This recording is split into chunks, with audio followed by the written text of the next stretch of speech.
Hello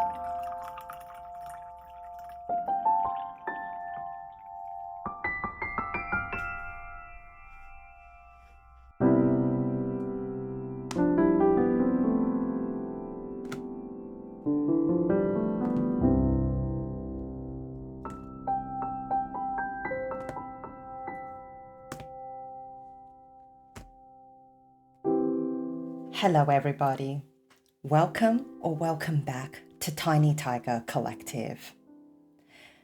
This is my YouTube channel all about stationery, planners, fountain pens, and the beautiful everyday treasures that brighten our lives. My name is Helena, and I cherish the moments where I get to put pen to paper in between the busyness of everyday life as a full-time academic and a mum to a very lively toddler 24/7. This is my Q1 techo kaigi, in which I will reflect on the chaos of my planning and journaling over the last 3 months and reflect on what I've learned about myself as a stationery and journaling lover, and also what I would think I would like to change about my practices going forward as I adapt to the changing contours of my life.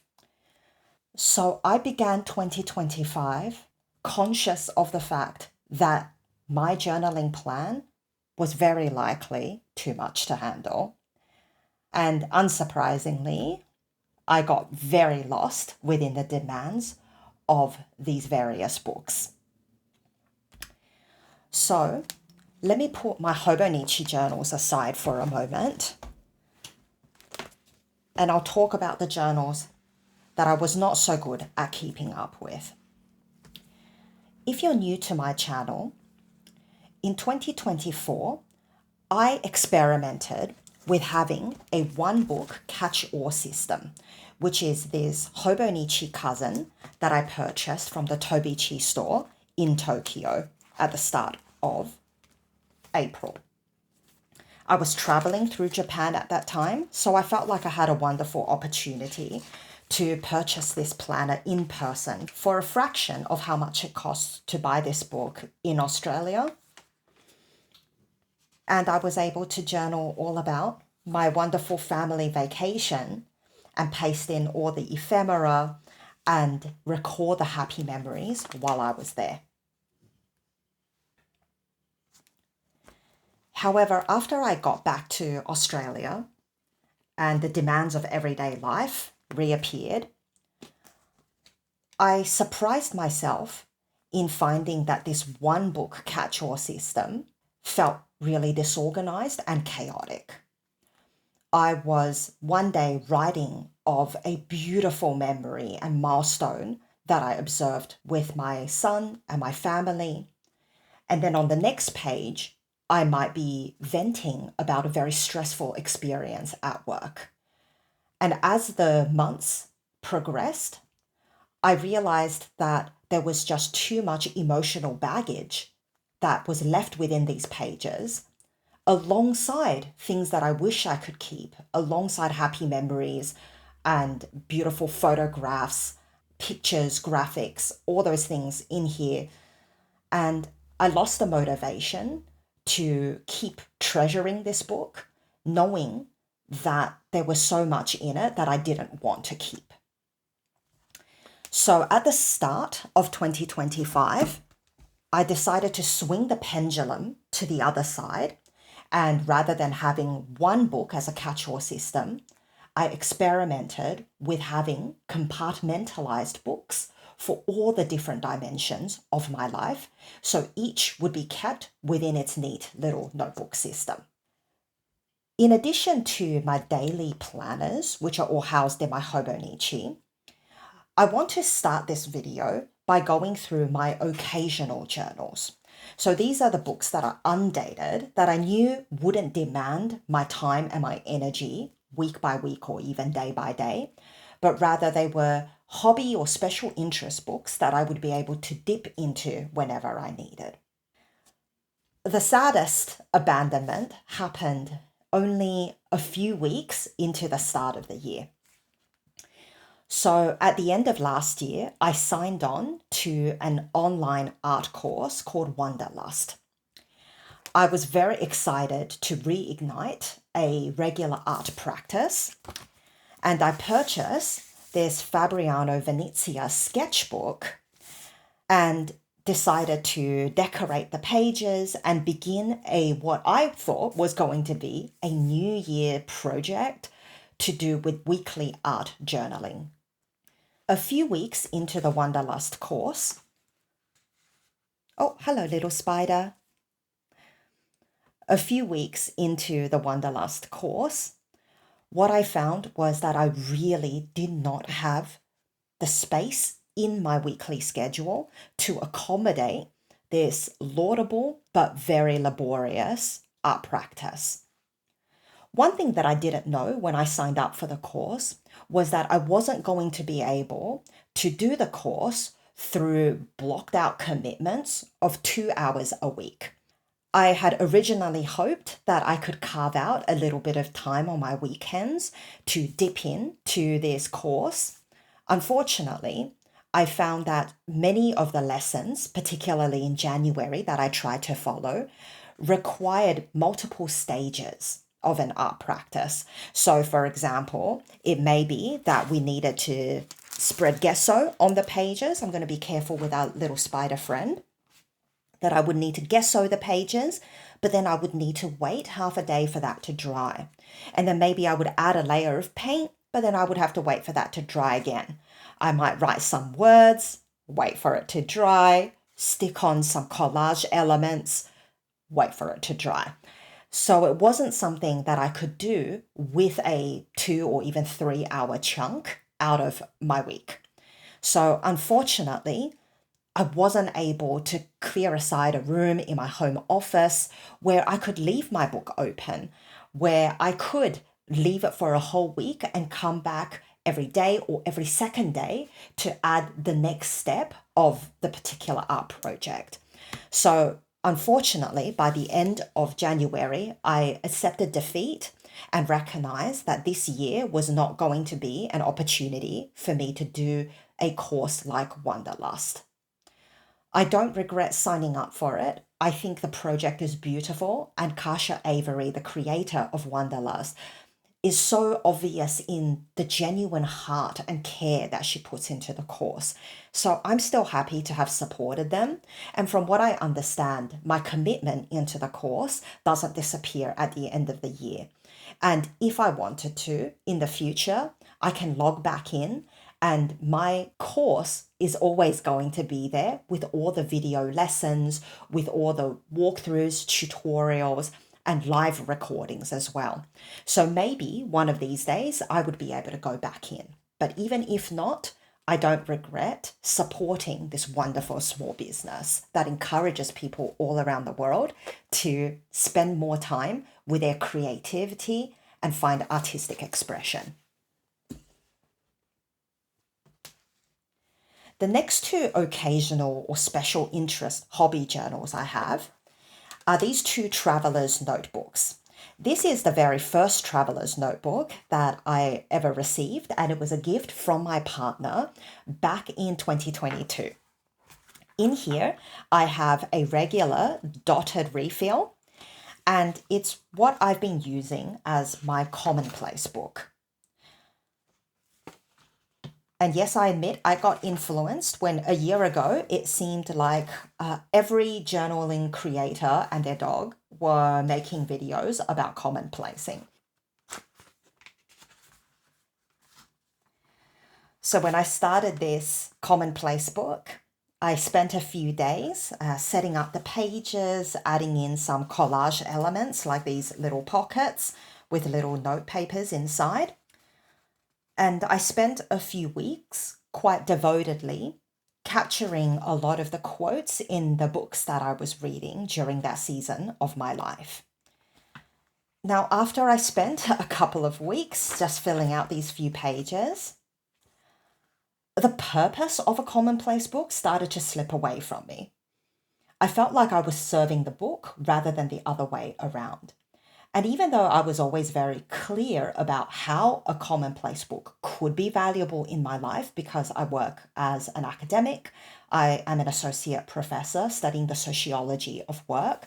And so writing down quotes, ideas, theories, all of this hypothetically is very valuable to my day job and should be something that in the ideal use of a commonplace book would spark my inspiration and help me be more productive in my day job, writing journal articles and scientific papers.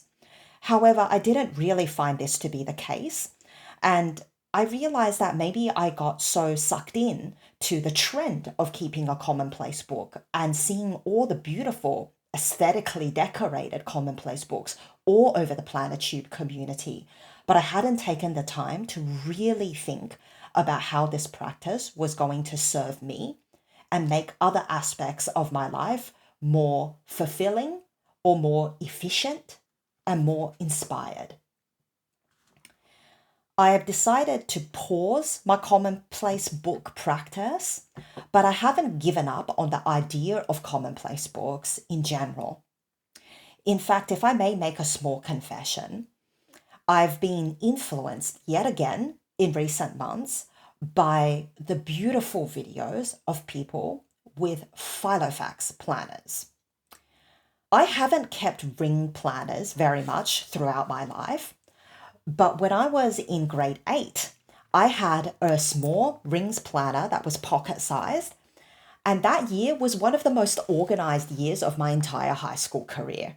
And I can still remember the pleasure that it gave me to open up my rings planner, to see all the beautiful inserts and collages and decorative elements and the stickers that I tucked within its pockets.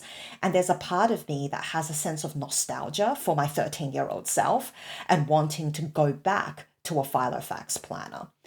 Now, having been influenced to do so many things that I later regretted, I've not decided to jump in and spend hundreds and hundreds of dollars in purchasing a planner right now.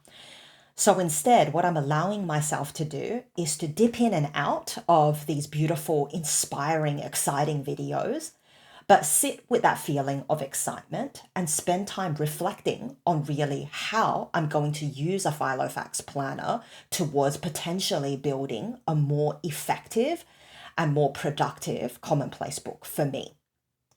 I'm even allowing myself to open up Canva and make a few custom inserts before I go and make that purchase. So that might be something that I play with for the next couple of months. And perhaps I will have some fun keeping that hypothetical Filofax planner in my mind and never actually taking the plunge, perhaps deciding that once the excitement wears off, it's no longer for me, or potentially buying it after months and months of deliberation and meaningful intention. The other planner that I admit to not touching in the last 3 months, but also not giving up on, is my Tokyo Station exclusive TN with the Tokyo Station Marunouchi building insert. Now, this little book I keep as a very simple, minimalist family travel collage book. This was our trip last year to Japan in March and April, and it's a space where I get to cut out the little brochures from the museums we visited, little stamps that I collected from the travelers' factory stores, as well as washi tapes and stickers that I purchased on my travels, along with my beloved photographs from my Instax Mini Evo camera and printer. Now, I'm preparing to go on holidays with my family again this year, and I will be traveling to the US, spending most of my time in New Mexico. And it will actually be my very, very first time in America. So I am looking forward to continuing this book after I get back and extending this with my next family vacation. And I do really love this traveler's notebook so much and to use it as a traveler's diary. So I hope to continue this refill. And when I eventually archive the refill, I will be able to pick up another one and hopefully over the next decade or two be able to have a sizable archive and collection of travel journals that will house all the happy memories that I share with my son, with my family. So that brings me to my hobonichi planners. As I said, I started the year with this hobonichi cousin that has served me from 1st of April last year, when this spring start cousin began, as a catch-all system. Now, once it became clear for me after 6 months of use that the catch-all system didn't quite jive with the way that my brain works and the way that I wanted to organize my life, the October 2025 launch for Hobonichi came out, and I decided to purchase more planners for the new year to house all the different domains of my life. That meant that by December last year, towards the end of the year, I knew that I would only have 3 more months left in this book, but that it would be a cherished place where I get to have the page to long form journal whenever I need. And there have been a few times in the last 3 months where I've been racked by anxiety or conflict, mental conflict, and I needed and yearned to have this space to process my emotions and process my thoughts, particularly when I experienced some cognitive distortions. It was really good to think aloud, although I know it's not allowed, but think in writing to myself in order to inject a little bit more balance and sometimes a little bit more compassion into the thoughts that were whirling around my ruminating brain. What I also added to the lineup was this Hobonichi A6 techo. This is the cover by Keiko Shibata, and I believe she is an artist who works in oil pastels, and I love this drawing that she made called Bus Management by Mr. and Mrs. Inoue. And to me, this was the perfect cover to keep my daily journal about my 2.5-year-old son. My very first Hobonichi was this A6 techo that I kept as a daily journal for my son's life when he was roughly around 6 months to 18 months old. In 2024, I finished off this book and decided that I would give it a break, with the idea that I would use this big Hobonichi cousin to keep a lot of my memory keeping about my family.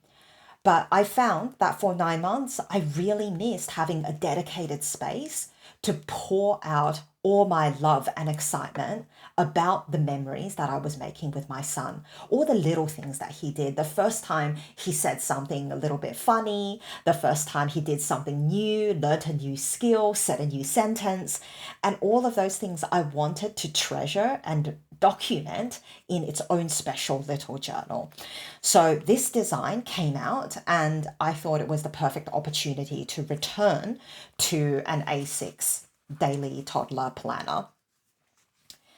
So I started keeping this on the 1st of January, and I have to admit, this has been my favorite journal.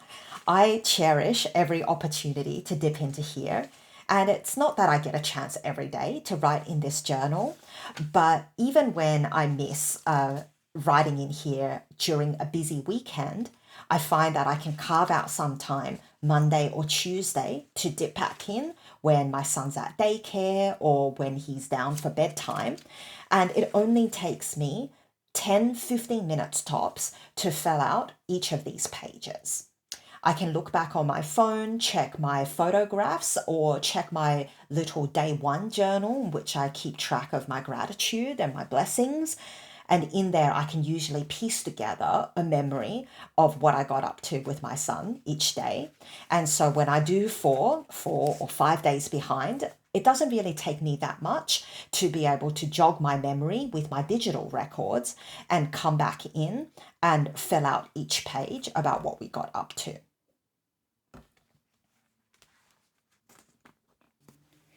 What I added to my 2025 lineup was also these two hobonichi weeks, which are the first ever hobonichi weeks that I've purchased. When I first got into hobonichi, I saw this shape and this size, and there was something about the narrowness. Perhaps it was as someone who is quite verbose as an academic, I really love the idea of having the space to put my thoughts onto paper. And so this was a product that I thought, oh, there's no way I would need to buy that. Thank goodness that's one less thing for hobonichi to take my hard-earned money. But I watched so many planner YouTube videos and I could see people use the hobonichi really effectively and fit quite a lot in by being more intentional and concise with how they tracked their tasks and their events in these books. So seeing these two beautiful covers, this one is the Unsoro Bijitsukai cover, and this is Yumi Kitagishi's beautiful wallpaper. I decided to purchase these 2 weeks with this one for my work planner and this one for my health and wellness planner.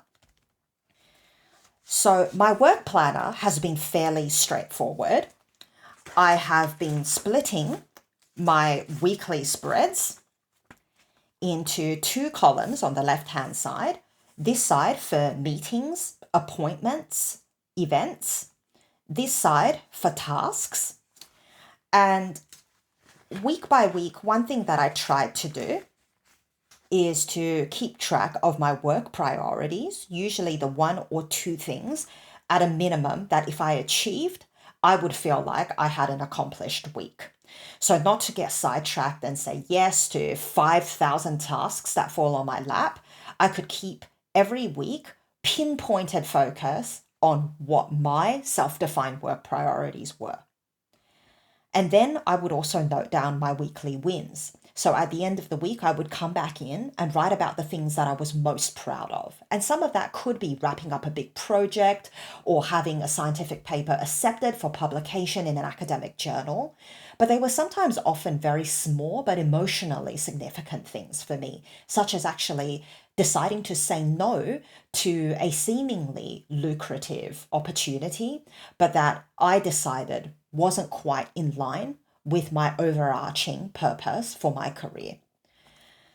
So this book has been functional. I've not had any complaints about how it's been useful, but it's also something that I've recognized my work isn't so busy and so hectic that I necessarily need a dedicated planner for. So going forward, particularly in the second part of the year, where I'm going to be juggling a lot more leadership duties alongside teaching, I might just appreciate having this to keep me on track. But at the end of Q1, there's a part of me that suspects having an entire planner dedicated to work, even something as small as the hobonichi weeks, is not necessary for my life at this season. The other hobonichi weeks, and one that I confess is working much better for me, is my health and wellness planner. So in this lovely little book, I have been keeping track, again, of my appointments, events on the left-hand side. I've further split this column into 2. In here, I have been writing about my self-care priority for the day.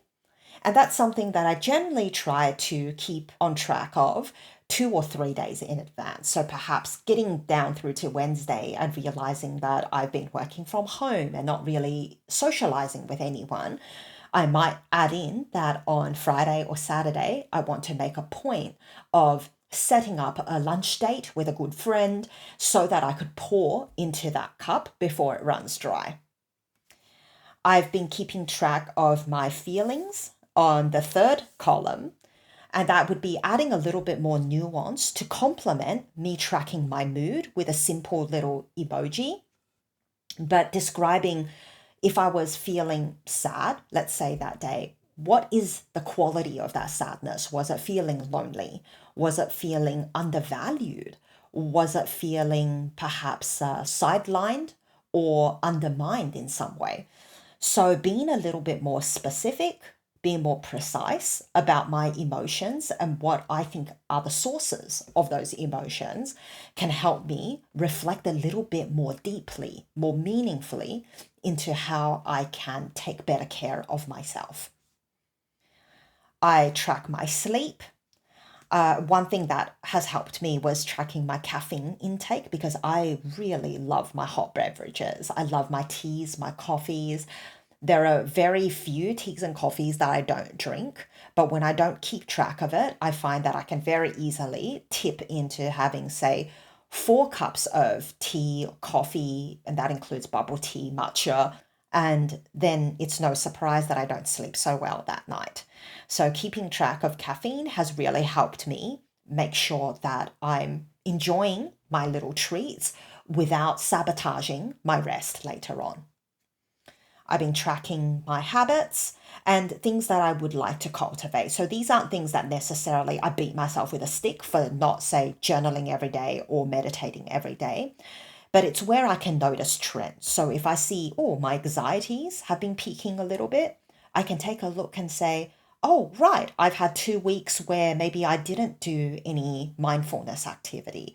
So maybe if I could reintroduce that as a daily habit, even if it's only for a week or two, I can then see if my anxiety improves. So this is the function of having my habits and my trackers. This book was inspired by Alison of Little Coco Studio, who generously breaks down how she has used a health and wellness tracker in 2024 and 2025. And I admit that I've watched her videos, slowed them down, gone back to certain sections, rewatched them in order to learn from how she has built a health and wellness planner that works well for her.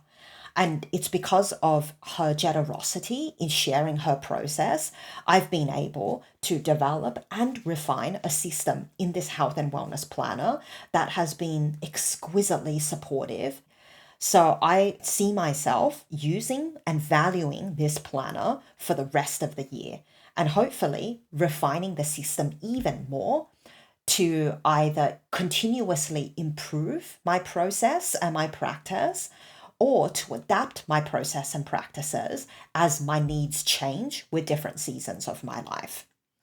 So this has been a book that I do treasure and that I hope to keep moving forward. Next week, I will offer a more detailed flip through of my hobonichi cousin.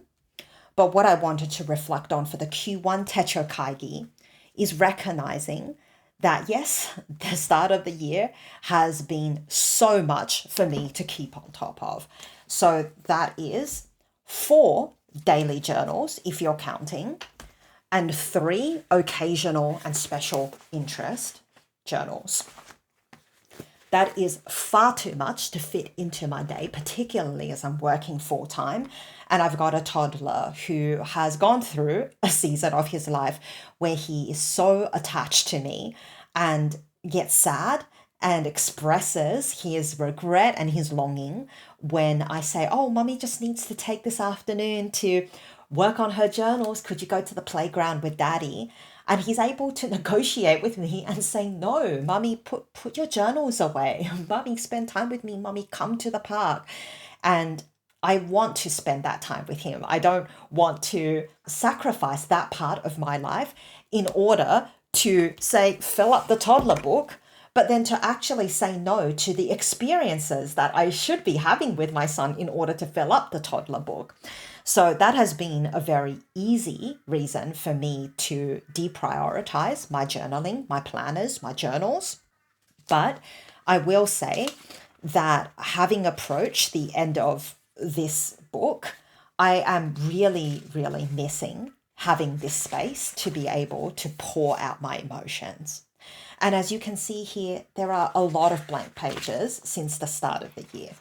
Most of them you'll find over the weekend because that's the time where I'm spending with my son.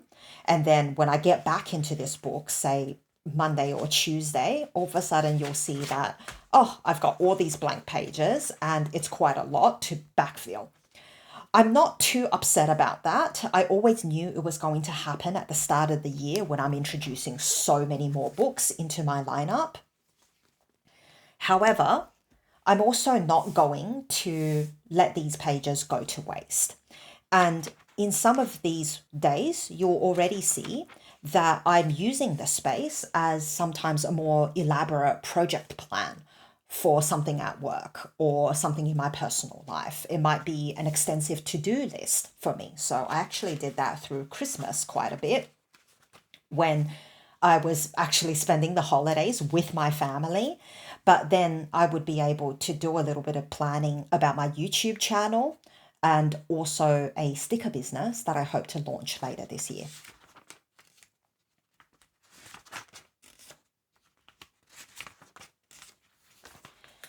With these extra blank pages through January, February, and March, I know that I will always be able to have these pages to come back into, whether it is maybe I want to do an ink swatch or a pen test before writing something with a new instrument in my other journals.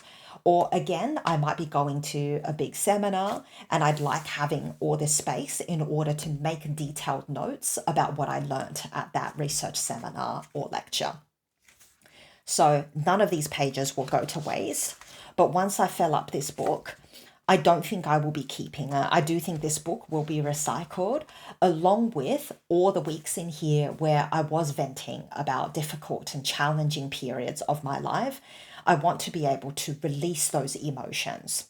But I'll tell you what, I do love the hobonichi cousin so much. And I suspect, even though it's only Q1 and we still have 3 more quarters to go for the year, a part of me anticipates buying a hobonichi cousin in 2026 again. I really want to have the space to be able to draw a tarot card every morning and use that as a prompt to reflect on the neglected dimensions of my life that I want to spend more time nourishing that day. I want to keep track of my tasks. I want to have this generous space on the right to talk about everything that's on my mind, everything that's going on in my life and my world. However, I don't want to fall into the trap of, again, feeling like this is a space where I'm venting all of the difficult challenges, conflicts, stresses that I'm experiencing, and then not wanting to treasure and archive this along with beautiful memories with my family or experiences and highlights of my day-to-day life. So what I think I might do come 2026 is I would purchase another Hobonichi A6 and continue using that as a toddler journal, which is quickly going to evolve into a child journal as my son ages. And given that this gives me so much joy and pleasure, I can see myself keeping this for many, many years to come and eventually compiling a big collection of these A6 techos that will archive all of the small but meaningful memories of my son's life. But I really want to have a big book all for myself, for me to explore my inner world, to explore my needs, my desires, my dreams, my aspirations. Especially as my son gets older, meeting his day-to-day needs, feeding, sleeping, soothing, all of that takes less and less time compared to when he was a newborn and he was my whole world. Keeping him alive was the one priority in my life, even if it meant that I had to forego a shower or forego a toilet break. But as he ages, it's just getting so much easier to be able to reclaim who I am again. And that is such a beautiful and welcome thing. So in 2026, I would love the opportunity to move into a hobonichi cousin again so that I could have more space to explore who I am, perhaps independent of, although of course we're so intricately related to, my family. So it has been such a wonderful, insightful experience keeping all of these books in the first quarter of 2025. I do regret my abandoned planners, but there's also been a beautiful experience for me to get to know myself and my needs. And I don't regret buying books that I learned, oops, this is not the season of my life to fit this in. But I know they're not gone forever and they haven't gone to waste. I will always have this Fabriano Venezia sketchbook for when I want to do art, with or without a weekly online course. This book has already taught me so much about how I can create a manageable and sustainable career while focusing on the most rewarding and fulfilling elements of it. This book has taught me how I can build a partner in taking exquisite care of my body, my mind, and my spirit. This book has taught me about how much I value quality time and experiences, and that having a beautiful diary like this gives me the opportunity to savor the memories that I make with my family in our blessed life of being able to travel the world. This book taught me that I'm human and that I am just as prone to influencing as the next person. And just because I watch 100 videos with the most beautiful commonplace books done by professional content creators does not mean that I can glorify my work as an academic and think that keeping a beautiful refill like this is going to magically inspire me to write 100 more journal articles this year, and that I can stand to be a little bit more deliberate and slow in how I make decisions to add journals, planners, or in this case, a commonplace book to my life. I've learned that I've grown so much as a mother since having a surprise pregnancy at 36 years old, when I was absolutely certain of nothing in my life except that I was going to be child-free. And learning that even someone like me, who can find out they're pregnant in the middle of some of the biggest life changes of resigning from one toxic workplace and accepting a role in a different state, different city, buying a new house, moving away from my family and my friends, that in all of that overwhelm, wrecked with postnatal anxiety and depression, that I can find a way back out to myself, to recovery, to healing, and to confidence and joy in who I am as a mother. This book taught me that I really do love Yumi Kitagishi. And she is an artist that teaches me to tend to the softest part of myself, my inner child, who loves cats and who loves bunnies and who loves stationery. And that I get to be that soft, gentle creature every time I crack open these pages.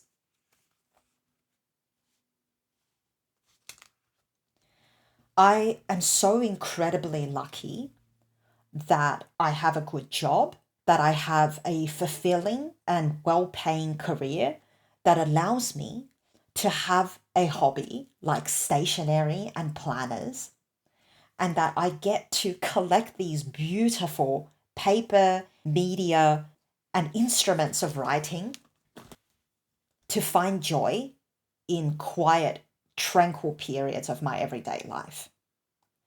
Going forward, I will have these books to keep me company,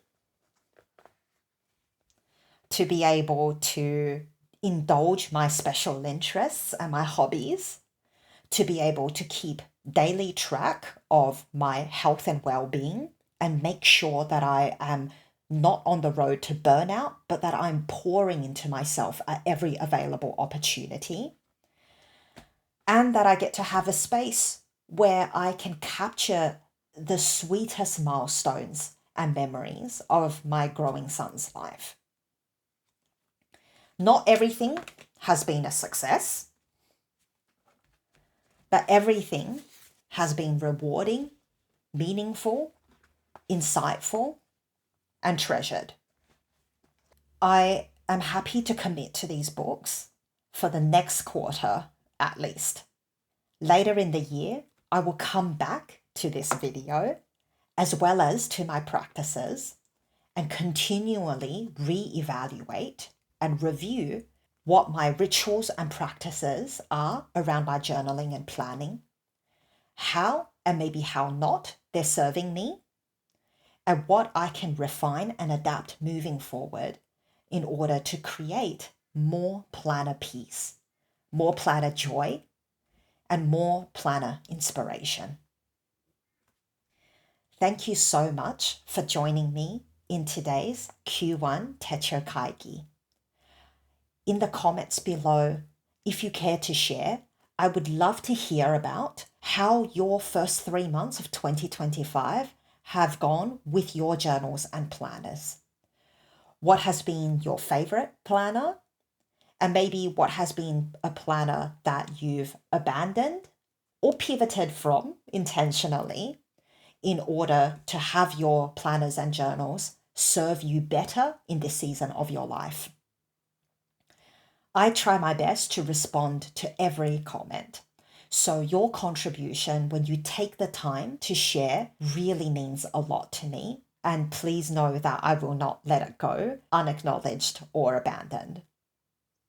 Thank you for being part of the Tiny Tiger community.